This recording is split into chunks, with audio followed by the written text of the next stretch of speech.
أعوذ بالله من الشيطان الرجيم بسم الله الرحمن الرحيم لا خير في كثير من نجواهم إلا من أمر بصدقة أو معروف أو إصلاح بين الناس ومن يفعل ذلك ابتغاء مرضات الله فسوف نؤتيه أجرا عظيما ومن يشاقق الرسول من بعد ما تبين له الهدى ويتبع غير سبيل المؤمنين نوله ما تولى ونصله جهنم وساءت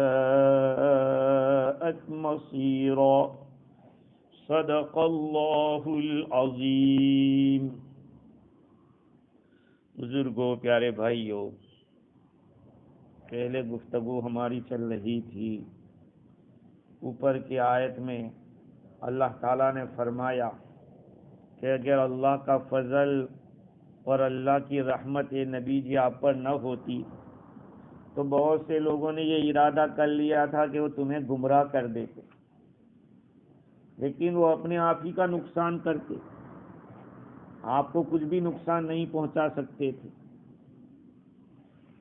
تفسیر روح البیان کے اندر یہ بات لکھی ہے کہ یہ آیت کریمہ جو اوپر گزری، جس میں یہ بتایا کہ اللہ کا فضل یعنی نبوت، حضور کو نبوت ملی، اللہ کی رحمت یعنی نبی کا معصوم ہونا، یہ نہ ہوتا تو بہت سے لوگوں نے آپ کو نقصان پہنچانے کا ارادہ کیا تھا، گمراہ کرنے کی کوشش کی تھی، اور اگر وہ یہ کرتے بھی تو اپنا ہی نقصان کرتے، آپ کو تو کوئی نقصان نہیں پہنچتا۔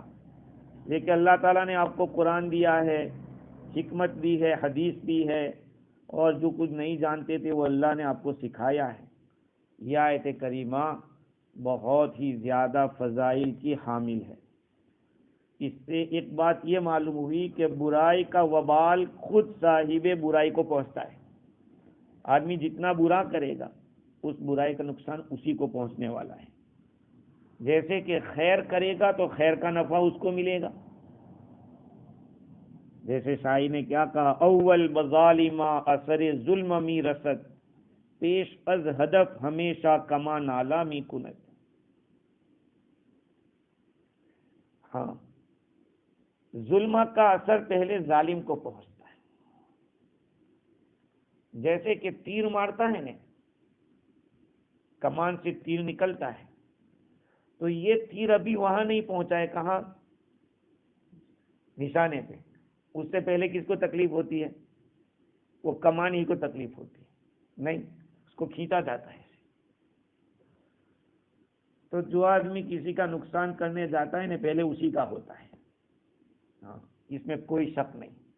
تو تیر چلانے والا کا نشانے پر تیر پہنچتا ہے، اس سے پہلے یہ کمان ہمیشہ روتا ہے، فریاد کرتا ہے، کیونکہ اس کو کھینچا جاتا ہے۔ خیر، تو ایک بات حدیث سے، اس آیت سے یہ بھی معلوم ہوئی کہ جو آدمی بہتان لگاتا ہے اس کی برائی دنیا میں بھی ہوتی ہے بہت زیادہ، اور آخرت میں بھی سخت عذاب اس کو ملنے والا ہے۔ اور اللہ تعالیٰ نے فرمایا کہ ایسے لوگ اپنا ہی نقصان کرتے، اور اس کے اوپر تو یہ فرمایا کہ بہتان اٹھایا اور کھلا ہوا گناہ اٹھایا جو اس طرح کر رہے ہیں۔ تو بہتان سے مراد دنیا کی برائی، اور اسم سے مراد آخرت کا عذاب۔ آج جن آیتوں کو پڑھا ان میں پہلی آیت کا ترجمہ یہ ہے کہ ان منافقوں کے بہت سارے مشورے ایسے ہوتے ہیں جن میں کوئی خیر نہیں ہوتی، مگر یہ کہ صدقے کا حکم دیا ہو یا بھلی بات کا حکم دیا ہو یا لوگوں میں صلح کرنے کی بات کی ہو۔ کیا تعلق ہے ماقبل سے؟ ماقبل سے تعلق یہ ہے کہ اوپر آپ جانتے ہیں کہ چور نے چوری کی تھی اور چوری کر کے چوری کا الزام یہودی پہ لگایا تھا اور خود منافق تھا اور حضور کے سامنے یہ کہہ رہا تھا کہ میں سچا ہوں، میں نے نہیں کیا ہے۔ جب اللہ کے رسول صلی اللہ علیہ وسلم نے فیصلہ سنایا، یہ لوگ رات کو سرگوشی کر رہے تھے، رات کو مشورہ کر رہے تھے کہ کیا کریں گے، کہا یہودی پہ ڈال دیتے ہیں۔ اللہ تعالیٰ فرماتے ہیں کہ ان کے مشورے ایسے ہی ہوتے ہیں، اکثر و بیشتر جو تنہائی میں باتیں ہوتی ہیں ان میں ایسی ہی باتیں ہوتی ہیں۔ صرف 3 باتیں بتلائی کہ اس میں خیر ہوتی ہے۔ اب آپ دیکھیے جو لوگ رات کو محفل جماتے ہیں، بیٹھتے ہیں، اگر یہ 3 کام کے علاوہ کوئی اور کام کی بات ہے تو اس میں کوئی خیر نہیں، کوئی بھلائی نہیں ہے۔ وہ لوگ کیا کرتے تھے؟ سرگوشی کانا پھوسی کرنا، اس کا ترجمہ مفسرین نے مشورے سے کیا ہے، کیونکہ یہ لوگ رات کو مشورہ کر رہے تھے۔ کیا مشورہ تھا؟ ان کا مشورہ یہی تھا کہ ہم یہودی کے اوپر نام ڈال دیتے کہ اس کا ہی نام آ جائے گا، اس کو سزا مل جائے گی اور ہماری بات تو مان لی جائے گی، اس لیے کہ ہم مسلمان ہیں، ہم قسم کھا لیں گے، یہودی قسم کھائے گا تو اس کی قسم کا اعتبار بھی نہیں ہوگا۔ یہ سب باتیں کر رہے تھے رات کو۔ اللہ تعالیٰ فرماتے ہیں لا خیر فی کثیر من نجواہم، نجوا اصل میں سرگوشی کو کہتے ہیں۔ حضور صلی اللہ علیہ وسلم کے پاس منافقین آتے تھے اور حضور کے کان میں ایسے بات کرتے تھے، لوگوں کو دکھانے کے لیے کہ ہم حضور کے خاص آدمی ہیں، یہ بتانے کے لیے۔ 28ویں سپارے میں ہے کہ ان لوگوں نے جب ایسی حرکتیں کرنا شروع کی تو اللہ تعالیٰ نے چارج لگا دیا کہ جو بھی حضور سے پہلے بات کرنا چاہے کان میں، وہ پہلے صدقہ دے، بعد میں بات کرے۔ اس آیت پر جو میں ابھی بتاؤں 28ویں پارے کی آیت، صرف ایک ہی صحابی نے عمل کیا، حضرت علی رضی اللہ تعالیٰ عنہ نے پہلے صدقہ دیا، پھر حضور سے کان میں بات کی، پھر وہ حکم منسوخ ہو گیا، سمجھے؟ تو منافقوں کی عادت تھی کہ کبھی بہت سے لوگ ایسے مسلمان ہو کر بھی ایسا کرتے ہیں، جب بڑے لوگ آتے تو ان کے آگے پیچھے گھومتے ہیں اور یہ دکھانے کے لیے کہ جیسے ہم ان کے خاص آدمی ہیں، حقیقت کچھ ہوتی نہیں۔ اللہ تعالیٰ فرماتے ہیں کہ 3 کام، صدقے کا حکم دو، یہ ایک کام، بھلی بات کا حکم دو، اس میں خیر، آپس میں صلح کراؤ، اس میں خیر، یہ 3 کام ہیں۔ آیت تو نازل ہوئی تھی خاص ان لوگوں کے معاملے میں، لیکن حکم یہاں تک خاص نہیں رہے گا یہ سب باتوں کو۔ لا خیر فی کثیر من نجواہم الا من امر بصدقۃ او معروف او اصلاح بین الناس، ان لوگوں کی سرگوشی میں، ان لوگوں کے مشورے میں کوئی خیر نہیں ہے، اکثر مشوروں میں کوئی خیر نہیں ہے، مگر وہ آدمی جو بھلی صدقے کا حکم دے یا بھلی بات کا حکم دے یا لوگوں میں صلح کرنے کی بات کرے۔ امام فخر الدین رازی رحمۃ اللہ علیہ فرماتے ہیں کہ اللہ تعالیٰ نے 3 باتوں کا ذکر کیا، خیر کے جو اعمال بتلائے اس میں 3 بتائے، ایک صدقہ بتایا، بھلی بات کا حکم دینا، تیسرا آپس میں صلح کرانا، یہ 3 ہی بتلائے۔ کیوں بھائی؟ اس لیے کہ ساری خیر اس میں آ جاتی ہے، بھلے کام سب اسی میں آ جائیں گے۔ کیسے آ جائیں گے؟ آدمی جو بھلائی کا کام کرتا ہے وہ یا تو کسی کو نفع پہنچانے کرتا ہے یا کسی سے نقصان کو دور کرنے کے لیے کرتا ہے۔ اگر نفع پہنچانے کے لیے کرتا ہے تو نفع یا تو ظاہری ہوگا، جسمانی، مالی ہوگا یا روحانی ہوگا۔ اگر یہ آدمی کسی کو خیر پہنچاتا ہے جسمانی اور مال، وہ مال دینا ہے، اللہ تعالیٰ نے صدقے کے لفظ سے اشارہ اس کی طرف کر دیا جو ظاہری خیر ہوتی ہے۔ اور دوسرے نمبر پہ جس کے اندر آدمی کو روحانی فائدہ ہوتا ہے، علمی فائدہ ہوتا ہے، عملی فائدہ ہوتا ہے، نیک کام کی بات تو کہا کہ امر بالمعروف کی بات آ گئی، او بمعروف، بھلی بات کا حکم دینا۔ اور تیسرے نمبر کی نقصان کو دور کرنا، اصلاح بین الناس، آپس میں صلح کرو۔ آپس میں صلح کرنا بہت بڑا کام ہے بھائی، بہت بڑا نیکی کا کام ہے۔ دیکھیے انسان اس آیت کریمہ کو دیکھیے، کیا فرمایا کہ آپس میں جو رات کو تنہائی میں جو مشورے ہوتے ہیں ان کے اکثر مشوروں میں کوئی خیر نہیں ہوتی مگر 3 کام. یہ کوئی نئی بات نہیں ہے، یعنی قرآن مجید کی جو بات ہے اس کی تائید حدیث سے بھی ہوتی ہے. حضور صلی اللہ علیہ وسلم نے ایک حدیث بیان کی، اور وہ کیسی حدیث ہے کہ حضرت انسان جو کچھ بھی بولتا ہے، کلام ابن آدم کلہ علیہ لا لہو، حضرت انسان جو کچھ بھی بولتا ہے وہ اس کے اگینسٹ جاتا ہے، اس کے فیور میں نہیں جاتا. الا ما کان بمن امر بمعروف او نہی عن منکر، الا ما کان من امر بمعروف او نہی عن منکر او ذکر اللہ، مگر یہ کہ آدمی بھلی بات کا حکم دے، بری بات سے روکے یا اللہ کا ذکر کرے. بس یہ 3 کام ایسے ہیں کہ وہ انسان جب بولے گا اپنی زبان سے تو اس کے فیور میں جائے گا، باقی جتنی باتیں وہ اس کے اگینسٹ ہی جائے گی. سفیان ثوری رحمۃ اللہ علیہ نے اس حدیث کو بارے میں کیا فرمایا، ما اشد ھذا الحدیث. سفیان ثوری رحمۃ اللہ علیہ سے کسی نے کہا کہ یار یہ تو کتنی سخت حدیث ہے، ہم جو خود بھی بولتے ہیں ہمارے اگینسٹ جاتا ہے، صرف یہی 3 کام ہے جو ہمارے فیور میں جائیں گے. تو سفیان ثوری رحمۃ اللہ علیہ نے یہ آیت پڑھی، کہا کہ اللہ کی کلام کو تم نے سنا نہیں؟ اللہ تعالیٰ قرآن میں کیا فرماتے ہیں، لا خیر فی کثیر من نجواہم الا من امر بصدقۃ او معروف او اصلاح بین الناس. آئیے کا قرآن مجید کی آیت نہیں سنی، والعصر ان الانسان لفی خسر الا الذین آمنوا وعملوا الصالحات وتواصوا بالحق وتواصوا بالصبر. یہ ہے اللہ تعالیٰ نے اس آیت کریمہ میں فرمایا کہ 3 کام سب سے اچھے. آدمی راتوں کو محفل جمائے، پوری پوری رات جاگے، یہ سب اس کے خلاف ہے، اس کے خلاف لکھا جائے گا کہ اس نے وقت کو برباد کیا، مال کو برباد کیا، نمازوں کو ضائع کیا، اور بھی جتنی برائیاں ہوگی، اس کی ایران کی توران کی، اس کی برائی اس کی برائی، کبھی غیبت ہو گئی، کسی پر تہمت لگا دی، اور پتہ نہیں کیا کیا ہوتا ہے. تنہائی کے اندر یہ جتنی بھی محفلیں ہیں، سوائے بھلی بات کا حکم اور صدقے کا حکم اور آپس کی صلح، بس یہ چیزیں ایسی ہے. یہ دوسری جو محفل ہے اسے تو بیوی کے ساتھ بیٹھنا، بیوی کے ساتھ محبت کرنا، یہ ساری چیزیں اچھی ہیں، کیونکہ یہ سب فیور میں لکھی جائے گی. بیوی کے ساتھ اگر بوس و کنار ہوں گے، پیار کریں گے، صحبت بھی کریں گے، سب نیکیوں میں لکھا جائے گا.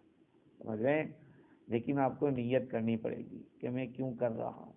اکثر و بیشتر ہماری نیتیں ہی کہاں ہوتی ہے، نہ آؤ دیکھا نہ تاؤ دیکھا، بس ایک خمار تھا دماغ کے اوپر، اس کو اتار دیا. ارے اللہ کے بندو، خواہش پوری کرنے میں بھی نیت کے ساتھ کام کرو تو نیت کا ثواب ملے گا، بالکل ملے گا، یقیناً ملے گا. خیر، تو دوسرا کام تھا بھلی بات کا حکم دینا. اور بھلی بات کا حکم دینا، یہ بھلائی کس کو کہتے ہیں؟ جس کو شریعت نے اچھا کہا ہو، جس کو شریعت اچھا کہتی ہو وہ چیز معروف ہے. جس چیز کو شریعت برا کہتی ہے، چاہے دنیا اس کو اچھی کہتی ہو، لیکن وہ بری ہی بری ہے. سمجھے کہ نہیں؟ ہاں، کیونکہ یہ معروف کا لفظ تخصیص بعد تعمیم، خاص اہتمام کے لیے صدقے کا لفظ بتلانے کے بعد اب بھلی بات کا حکم دینے کو بتلا رہے ہیں. اچھا، تیسرے نمبر کی چیز آپس میں صلح کرنا.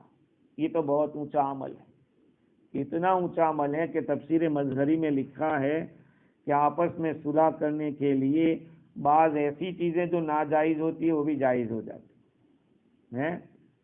جیسے کہ جھوٹ بولنا جائز نہیں ہے، لیکن 2 آدمیوں میں صلح کرانے کے لیے اگر آپ جھوٹ بول لیں گے چلے گا. مثال کے طور پر ایک آدمی کے بارے میں پتا ہے کہ اس کا فلانے کے ساتھ جھگڑا ہوا ہے اور بہت ہی خراب سے آپس میں ناراض ہے، رنجش ہے.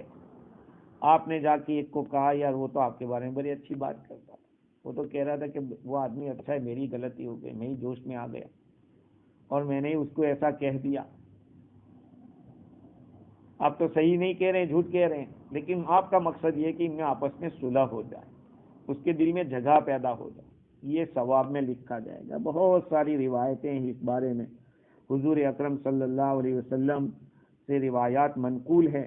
حضرت ام کلثوم بنت عقبہ ابن ابی معیط، عقبہ ابن ابی معیط کے بارے میں تو مشہور ہے کیسا آدمی تھا، لیکن اس کی بیٹی ام کلثوم وہ پہلی ہجرت کرنے والی عورتوں میں سے، انہوں نے فرمایا کہ رسول اللہ صلی اللہ علیہ وسلم نے فرمایا لیس بالکذاب من اصلح بین الناس فقال خیرا او نما خیرا۔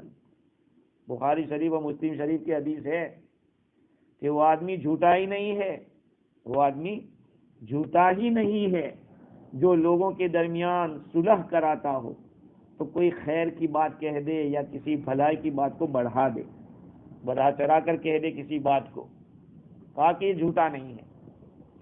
ایک اور حدیث ہے، حضرت عبداللہ بن عمرو رضی اللہ تعالیٰ عنہ فرماتے ہیں کہ رسول اللہ صلی اللہ علیہ وسلم نے فرمایا افضل الصدقہ اصلاح ذات البین، سب سے بہترین صدقہ آپس میں صلح کرنا ہے۔ آج تو ہوا دیں گے، چنگاری لگائیں گے، پیٹرول ڈالیں گے، کیروسین ڈالیں گے کہ اور بڑھ کے ہیں، یہی تو ہوتا ہے۔ اتارنے والے کم ہوتے، چڑھانے والے بہت ہوتے، لیکن بہت اونچا عمل ہے۔ حضور اکرم صلی اللہ علیہ وسلم بھی اس چیز میں بہت حصہ لینے کو پسند فرماتے تھے، آپس میں صلح کراؤ۔ ہاں آج تو بھڑکایا جاتا ہے، اللہ حفاظت فرمائے۔ چہرے پہ داڑھی سب کچھ ہے، لباس بھی ایسا جیسے کہ زمانے کے علامہ دکھ رہے، لیکن کارستان دیکھو تو ایسے کارستان ہوں گے کہ آپس میں توڑ کریں، جوڑ کی شکل نہیں، توڑ کی شکلیں۔ آپ کی ایک بات سے اگر توڑ پیدا ہو گیا تو اس کا بڑا نقصان ہوگا۔ دوسری ایک حدیث میں ابو ایوب انصاری رضی اللہ عنہ فرماتے ہیں حضور صلی اللہ علیہ وسلم نے ارشاد فرمایا کہ میں تم لوگوں کو ایسا صدقہ نہ بتاؤں جو سرخ اونٹ اللہ کے راستے میں خرچ کرنے سے زیادہ بہتر ہے۔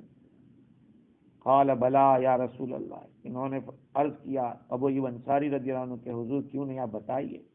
قال تصلح بین الناس اذا تفاسدوا وتقرب بینہم اذا تباعدوا، جب آپس میں بگاڑ ہو تو اس میں صلح کرو، اور جب لوگ دور ہو گئے ہو تو ان کو قریب کرو۔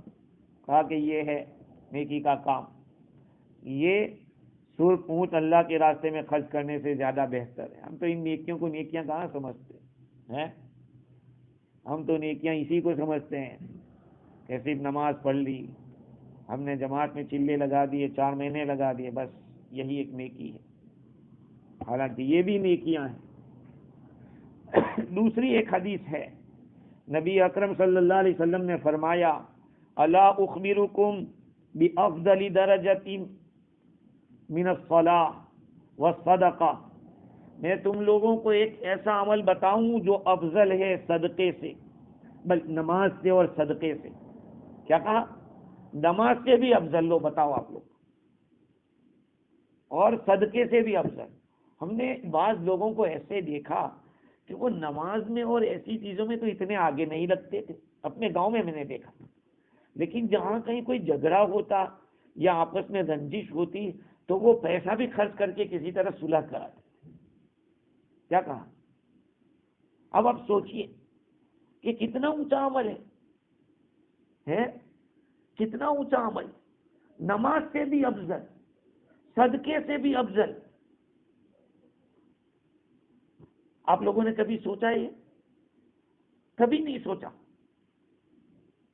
ارے غیر کے اندر بھی جھگڑا ہے تو ان میں بھی آپ صلح کراؤ، مسلمانوں میں جھگڑا ہے آپس میں صلح کراؤ۔ کیا حضور نے فرمایا؟ کیا میں تمہیں بتاؤں جو درجے کے اعتبار سے نماز سے افضل، صدقے سے افضل؟ صحابہ نے عرض کیا کہ حضور ضرور بتائیے، کیوں نہیں؟ فرمایا کہ لوگوں کے درمیان جب بگاڑ ہو جاوے تو تم صلح کرو، اور لوگ آپس میں جب دور دور ہو جاوے تو آپ قریب کرو، یہ نماز سے بھی افضل ہے۔ اسی لیے ایک بات یاد رکھو، کسی کو دیکھ لیا کہ نماز نہیں پڑھا، رہے کیسا بیکار آدمی ہے، نماز نہیں پڑھتا، پتہ نہیں اس کا خدا سے کیا تعلق ہے، وہ کس حالت میں ہے، اس کی خیر خواہی کیجیے، اس کو دوسرے انداز سے سمجھائیے نماز کے بارے میں. ہاں میں نے اپنی نظروں سے دیکھا اپنے وطن میں کچھ لوگ ایسے تھے کہ نماز میں دکھتے بہت کم تھے، لیکن جہاں کہیں جھگڑا ہوا وہ گھس جاتے اور صلح کراتے، گالیاں خود کھا لیتے. یہ بہت اونچا عمل ہے، لیکن ہم نے تو ہمارے یہاں ہم نے چنگاری مارنے تو سیکھا ہے کہ اور بھڑ کے کیروسین ڈالنا سیکھا. یہ نہیں کہ اس پہ پانی چھڑکو، اس کو ختم کرو. دوسری ایک حدیث دیکھیے، حضرت نبی اکرم صلی اللہ علیہ وسلم نے فرمایا کہ کیا میں تم لوگوں کو ایسی چیز بتاؤں جو نماز سے اور صدقے سے افضل ہے درجے کے اعتبار سے؟ صحابہ نے عرض کیا کہ کیوں نہیں اللہ کے رسول؟ فرمایا آپس میں صلح کرنا اور آپس میں بگاڑ پیدا کرنا، یہ دونوں چیزیں ایسی ہے. یہ آپس میں جو بگاڑ ہے وہ تو حالقہ مونڈنے والی ہے.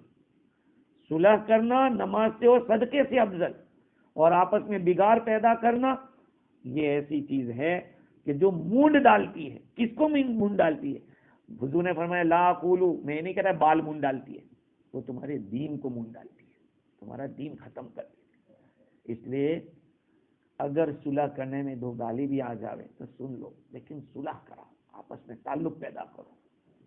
حضور اکرم صلی اللہ علیہ وسلم کا دوسرا ارشاد حضرت ابو الدرداء رضی اللہ تعالیٰ عنہ فرماتے، رسول اللہ صلی اللہ علیہ وسلم نے فرمایا کہ میں تم کو روزوں سے، صدقے سے اور نماز سے درجے کے اعتبار سے افضل چیز بتاؤں؟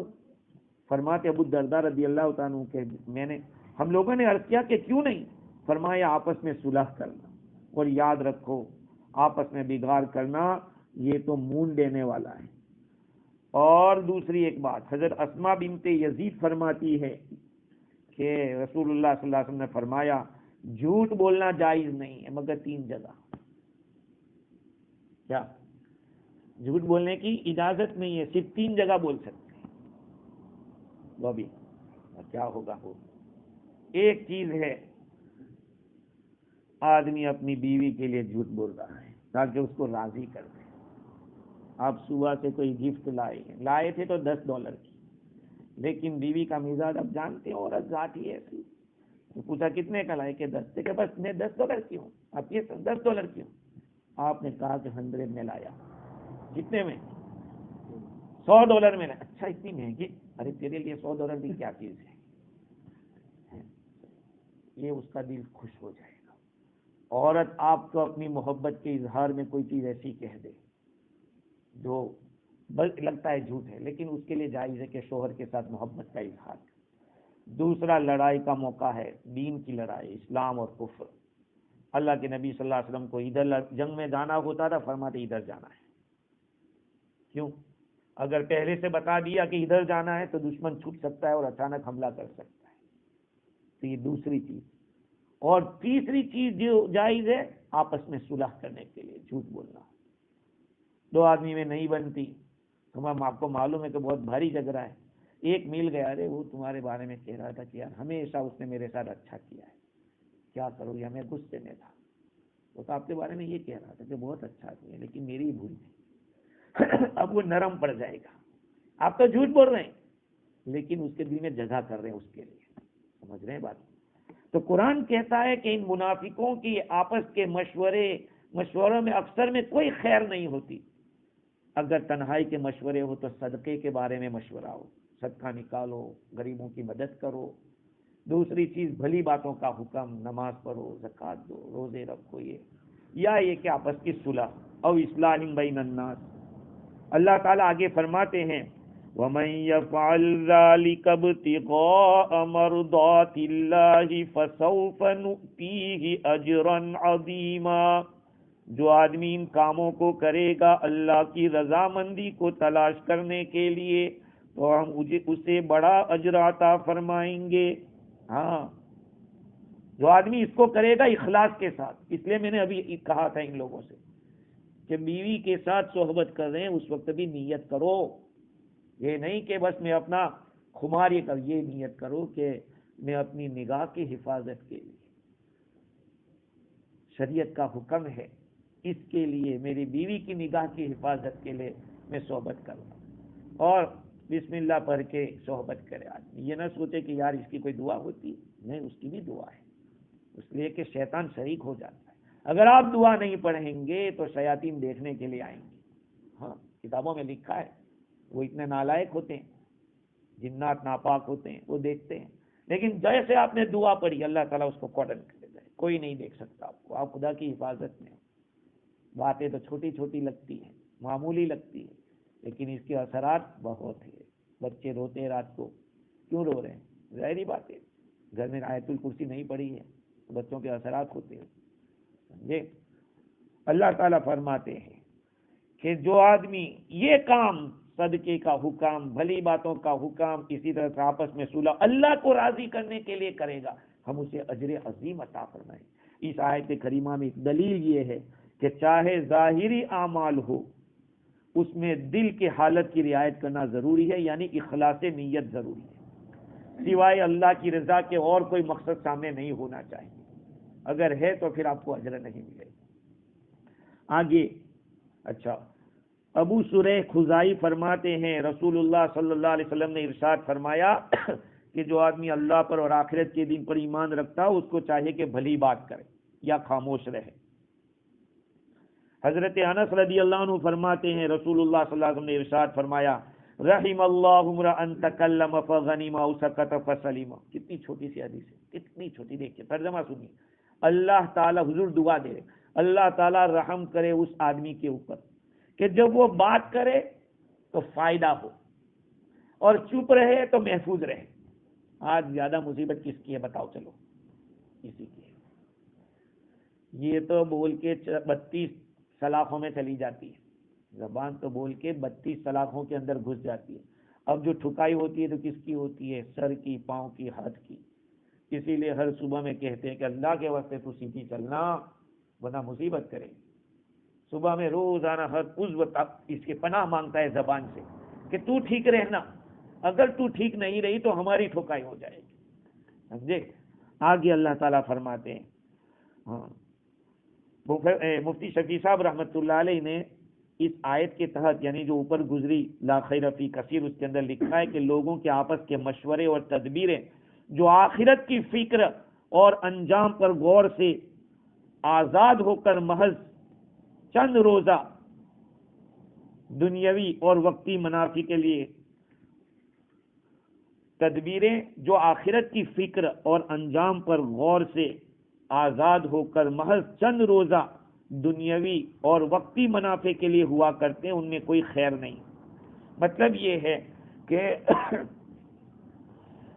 آخرت کی فکر کی بات نہ ہو, یا یہ کہ کچھ اپنی اس کے ساتھ شریعت پر چلنے کی بات نہ ہو اور دوسری باتیں چلتی رہے, تو اس میں کون سی خیر ہوگی. عام متن جو رات کی محفلیں, جیسے میں نے کہا اپنے ساتھیوں سے پہلے کہہ چکا ہوں کہ دیکھو رات کی محفلیں بند کرو بھائیو, اپنی زندگی اپنے حال پہ رحم کرو. مسلمان رات کو جلدی سوتا ہے, صبح میں جلدی اٹھتا ہے. میں نے کل کہا تھا کہ ہماری 25% نمازیں بھی مسجد میں نہیں ہو رہی, 25% بھی مسجد میں نہیں ہو رہی یا مرکز پہ نہیں ہو رہی, تو کیا کریں گے؟ اپنے حال پہ رحم کرو, اپنے بیوی بچوں پہ رحم کرو, اپنی صحت کا خیال رکھو. جو آدمی دیر تک جاگتا ہے وہ کبھی جلدی اٹھ نہیں سکتا, جلدی نہیں اٹھ سکتا. اچھے سے اچھا کھانا کھاؤ, اچھے سے اچھا پیو, لیکن وقت کو ضائع مت کرو, مال کو ضائع مت کرو, صحت کا خیال رکھو, اپنی صحت کو بچاؤ گئی.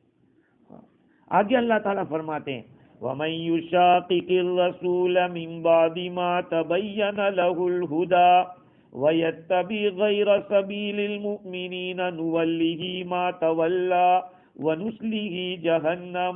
اور جو آدمی رسول اللہ صلی اللہ علیہ وسلم کی مخالفت کرے گا بعد اس کے کہ اس کے سامنے ہدایت کھل کر آ چکی ہے, اور مومنوں کے راستے کے علاوہ راستے کا اتباع کرے گا, تو ہم اس کو کرنے دیں گے جس کو وہ کر رہا ہے, اور اس کو پھر جہنم میں ڈھکیل دیں گے.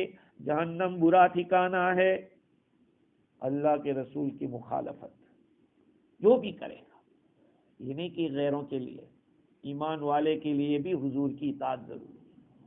ہم نے یہ سمجھ لیا کہ میں تو مسلمان ہوں, میں جنت میں جاؤں گا. میں کہا جہنم میرے لیے تھوڑی بنی ہے, ہم یہ سوچتے ہیں. نہیں, رسول کی مخالفت بہت بڑا جرم ہے۔ تو حضور نے فرمایا، اللہ تعالیٰ نے فرمایا کہ جو آدمی حضور کے راستے کی مخالفت کرے گا، اصل میں واقعہ تو وہ طعمہ ابن عبیرق کا ہے۔ اس نے کیا کیا؟ اس کا ہاتھ کاٹا جانے والا تھا چوری کی وجہ سے، وہ بھاگ گیا راتوں رات مکہ یہ بچنے کے لیے کہ چلو میرا کھانوں کا رسوائی ہوگی، میرا ہاتھ کاٹا جائے گا۔ وہاں چلا گیا، وہاں جانے کے بعد کسی کی یہاں گیا، پتا چلا کہ یہ تو چوری کر کے آیا تھا، اس کا نکالا اس کو۔ پھر کسی اور کے گھر اس نے چوری کی، چوری کرنے گئے تو دیوار دھم سے گری، دیوار کے اندر دب کے مر گیا۔ چلو یہ کھا لیا اس نے کچھ، رسول کی مخالفت کرنے سے کیا ملا اس کو؟ جان سے گیا۔ ارے ہاتھ کٹتا تو زندہ تو رہتا، اور یہ ہاتھ کٹ جاتا تو سزا ہو جاتی اس کی، لیکن اس کے دل میں نفاق تھا، اللہ کے رسول کے ساتھ دشمنی تھی دل کے اندر۔ ہاں، تو کہیں بھی جاؤ، جس نے بھی آج تک رسول اللہ صلی اللہ علیہ وسلم کے ساتھ چاہے زبانی ہو، چاہے قلمی ہو، چاہے دماغ میں اندر خیالات کے ذریعے ہو یا پلاننگ کے ذریعے ہو، جس کسی نے حضور کے طریقے کے خلاف قدم اٹھایا ہے وہ کہیں کا نہیں رہا ہے، کہیں کا نہیں رہا ہے۔ ہاں، چاہے وہ پہلے کلمہ پڑھا اور بعد میں دندے کر کے کافر ہو گیا ہو، پھر بھی وہ سکھی تو نہیں ہوگا، لیکن دنیا میں اس کو اللہ تعالیٰ ایسے ذلیل کریں گے۔ اس کا یہ حال ہوا طعمہ کا کہ مر گیا وہ۔ علماء کرام فرماتے کہ اس آیت کریمہ میں بہت سارے مسائل ہیں۔ دیکھو، میں آپ کو بہت ہی زیادہ ایسی بات کرنا چاہتا ہوں تو تھوڑی گہری بات ہے، لیکن کیوں جاننا ضروری ہے میں بتا دوں۔ جو لوگ اپنے آپ کو اہل حدیث کہتے ہیں، حالانکہ وہ غیر مقلد ہے، کسی امام کو ماننے کے لیے تیار نہیں، وہ وہ اسلام کی دلیلیں دو ہی مانتے ہیں، قرآن اور حدیث، بس دو ہی مانتے ہیں۔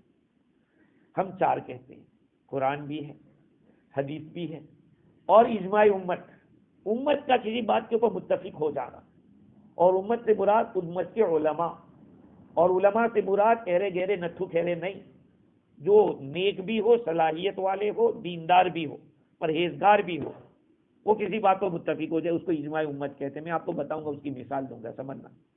اور چوتھی چیز قیاس ہے، سملر چیز آپ نے قرآن میں دیکھی یا حدیث میں دیکھی اور وہی چیز باہر آپ نے دیکھی، اس کے ساتھ یہ حکم وہاں جوائنٹ کر دینا، اس کو قیاس کہتے ہیں، مائن لگانا۔ دیکھنا 20 رکعت تراویح، کیا کہیں گے؟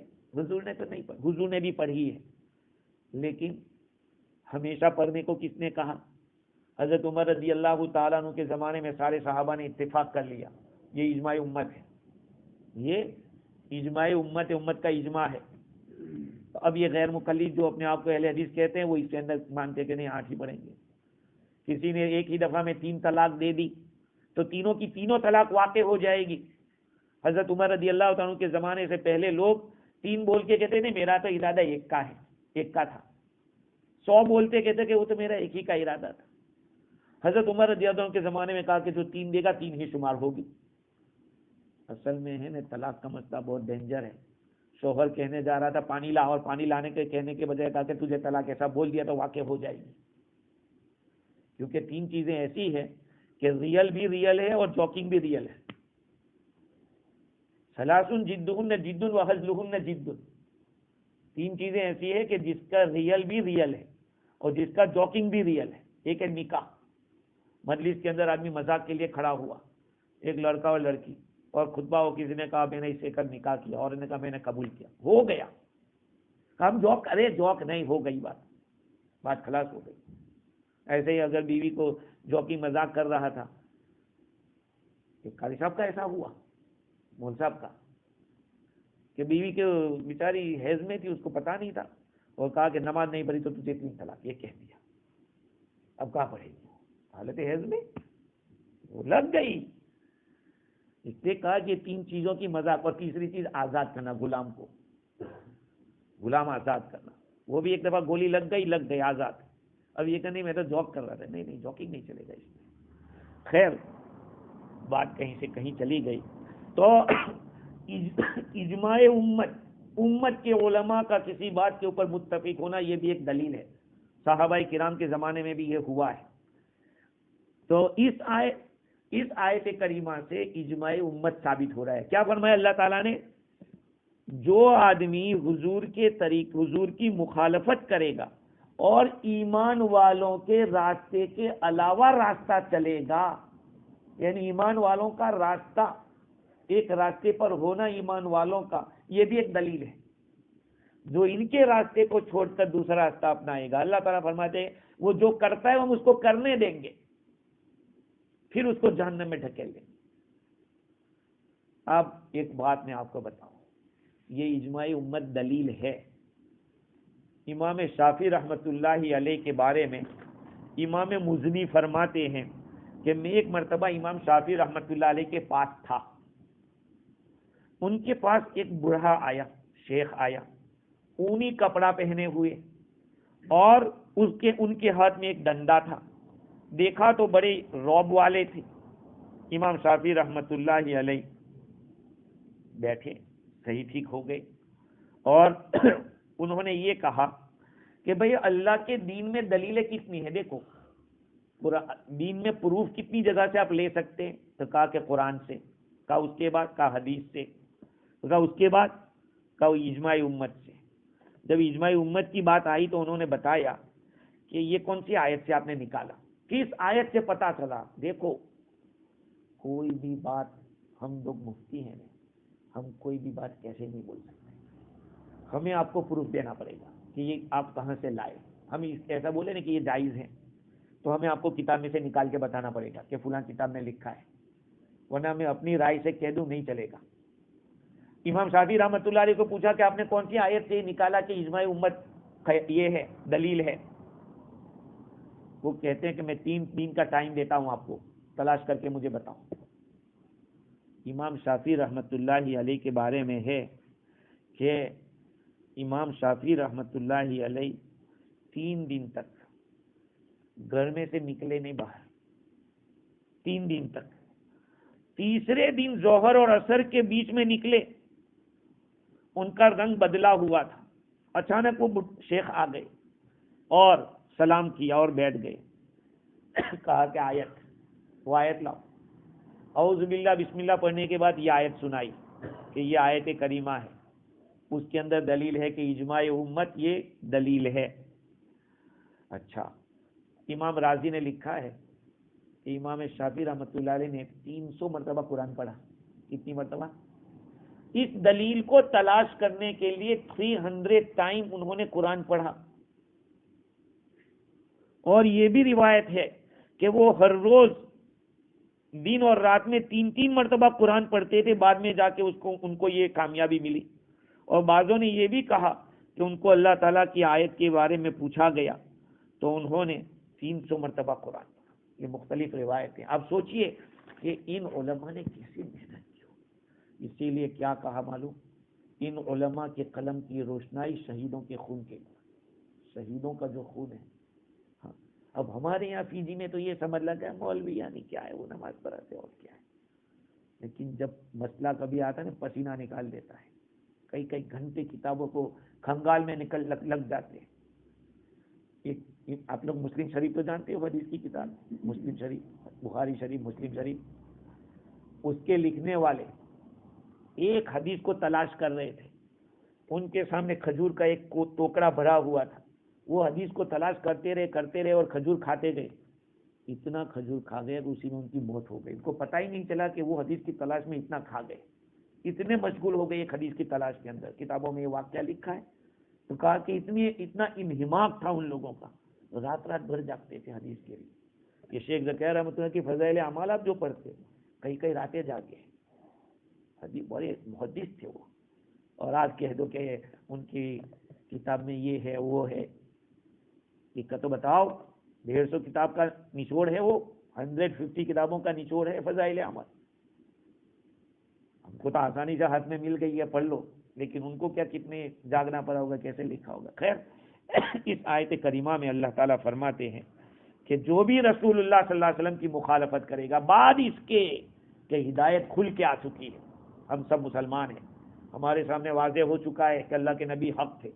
اب اگر ہم اس حضور کے طریقے کے خلاف جائیں گے اور دوسرے کے مسلمانوں کے طریقے کے علاوہ کوئی دوسرا طریقہ اپنائیں گے تو یاد رکھو اللہ تعالیٰ فرماتے ہیں جو کرتا ہے کرنے دیں گے، پھر جہنم میں ڈھکیل دیں گے۔